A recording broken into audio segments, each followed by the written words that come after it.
नमस्कार मित्रांनो, मी सखाराम डासाळकर माहिती कट्टा या यूट्यूब चॅनलवर आपल्या सर्वांचे स्वागत करतो.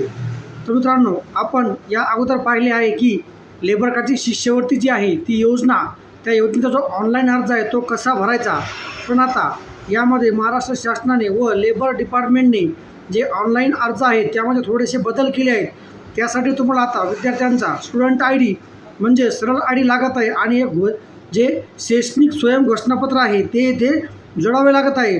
तर हे जे दोन बदल आहेत ते आपण याच विषयावर आज या व्हिडिओमध्ये इथे पाहणार आहोत. तर मित्रांनो, व्हिडिओ चालू करण्या अगोदर चॅनलवर नवीन असाल तर चॅनलला सबस्क्राईब करा व अशीच नवीन नवीन माहिती आपण सर्वांना देत असतो त्या सर्व साईडला दिलेल्या बेल आयकॉनला क्लिक करा. तर मग चला मित्रांनो, कुठलाही विलंब न करता आपण या दोन ज्या नवीन गोष्टी ॲड झालेल्या आहेत त्याविषयी माहिती पाहूया. तर मित्रांनो, सर्वात अगोदर तुम्हाला सांगतो, जर तुम्ही 1ली ते 10वीपर्यंत आणि 11वी 12वी म्हणजे तुम्ही 1ली ते 12वीपर्यंत शिष्यवृत्तीसाठी जर अर्ज करणार आहात तर तुम्हाला सर्वात अगोदर आता तुमच्या शाळेचे जे बोनाफाईड लागत होते आणि उपस्थिती लागत होती त्यासोबत तुम्हाला आता जो सरळ आय डी आहे म्हणजे स्टुडंट आय डी जो तुम्हाला दिला जातो शासनाकडून शाळेकडून दिला जातो तो लागणार आहे आणि तो टाकल्यावरच तुमचा अर्ज जो आहे तो पुढे जात आहे. त्यामुळे ज्यावेळेस तुम्ही कॉलेजमधून किंवा शाळेमधून बोनाफाईड घेता त्यासोबत सरळ आय डी जो आहे तो पण तुम्हाला घ्यायचा आहे. तो तुम्हाला तुमच्या शाळेकडून देण्यात येणार आहे. आणि त्यानंतर मित्रांनो, तुम्हाला एक स्वयंघोषणापत्र द्यायचे आहे.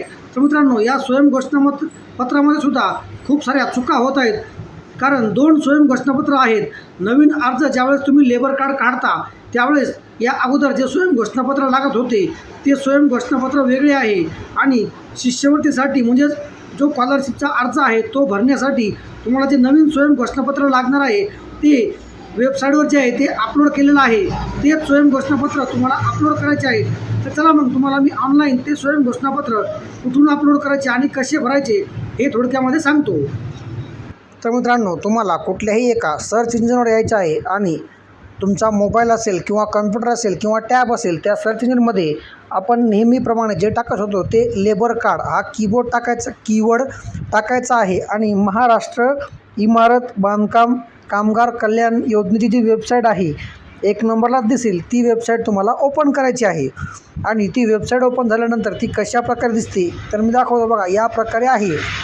तर तुम्हाला वरील 3 लाईन दिसत आहे त्यावर क्लिक करून मेन्यू बारवर यायचं आहे. खाली मेन्यू बारवर तुम्हाला डाउनलोड नावाचे बटन दिसेल. जर तुम्ही कम्प्युटरवर असाल तर तुम्हाला मेन्यू बार सरळ रेषेमध्ये दिसेल. येथे आल्यानंतर तुम्हाला डाउनलोड नावाच्या ऑप्शनमध्ये खाली जे टॅब आहे दिसत आहे, मी तुम्हाला डेस्कटॉप साईट पण करून दाखवतो. या प्रकारे कम्प्युटरवर दिसेल. तर तुम्हाला 1 नंबर जे डाउनलोडचे ऑप्शन आहे तिथे तुम्हाला न्यू सेल्फ डिक्लेरेशन हे जे ऑप्शन दिसत आहे हे नवीन रजिस्ट्रेशनसाठी आहे, हे शिष्यवृत्तीसाठी नाही. तर तुम्हाला यावर क्लिक करून पण दाखवतो. हे जे स्वयंघोषणापत्र आहे हे चुकीचे स्वयंघोषणापत्र आहे. म्हणजेच हे फक्त नवीन रजिस्ट्रेशन करण्यासाठी लागणारे स्वयंघोषणापत्र आहे. हे शिष्यवृत्ती किंवा स्कॉलरशिपसाठी लागणारे स्वयंघोषणापत्र नाही. मी पण अगोदर अशी चूक केली होती, हे स्वयंघोषणापत्र अपलोड केले होतं पण हे अपलोड करायचं नाही. तुम्हाला खाली यायचं आहे. 1 नंबरला सोशल आणि 2 नंबरचं जे ऑप्शन आहे तुम्हाला एज्युकेशन सेम ॲप्लिकेशन फॉर्म या टॅबमधले तुम्हाला एज्युकेशन सेल्फ डिक्लेरेशन येथे तुम्हाला डाउनलोडचे ऑप्शन आहे त्यावर क्लिक करून हे स्वयंघोषणापत्र अपलोड करायचे आहे. आणि हेच स्वयंघोषणापत्र बरोबर आहे, अगोदरचे स्वयंघोषणापत्र अपलोड करायचे नाही. तर हे भरताना पण काळजीपूर्वक भरा. 1 नंबरला ज्यांच्या नावावर लेबर कार्ड आहे विद्यार्थ्याचा आई किंवा वडील त्यांचं नाव तिथे लिहायचं आहे. आणि त्यानंतर तुमच्या मुलाची किंवा मुलीची जी शिष्यवृत्ती तुम्हाला त्याची घ्यायची आहे त्याचं नाव इथे टाकायचं आहे. आणि त्यानंतर खालच्या तुम्हाला जे ठिकाण दिसत आहे ते तुम्ही ज्या ठिकाणाहून फॉर्म भरत आहात, ज्या शहरातून तुम्ही फॉर्म भरतात त्या शहराचं नाव लिहा.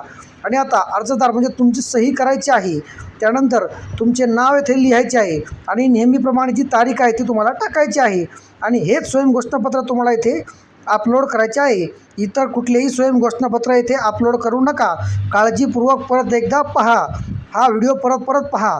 2 स्वयंघोषणापत्र येथे आहेत, एक नवीन अर्ज करण्यासाठी आणि एक शिष्यवृत्ती भरण्यासाठी.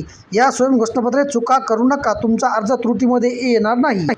तर मित्रांनो, ही होती नवीन महत्त्वाची अपडेट जी लेबर कार्ड धारकांसाठी जे स्कॉलरशिपचा फॉर्म भरतात त्याच्यासाठी महत्त्वाची आहे. या 2 गोष्टीवर तुम्ही काळजीपूर्वक लक्ष ठेवा आणि तरच फॉर्म भरा. तुम्हाला डॉक्युमेंट्स काय लागतात हे तर आपण अगोदर सांगितलेलं आहे, ते तुम्हा सर्वांना माहीत आहे. तर मित्रांनो, भेटूया नवीन व्हिडिओमध्ये अशाच नवीन माहितीवर. धन्यवाद.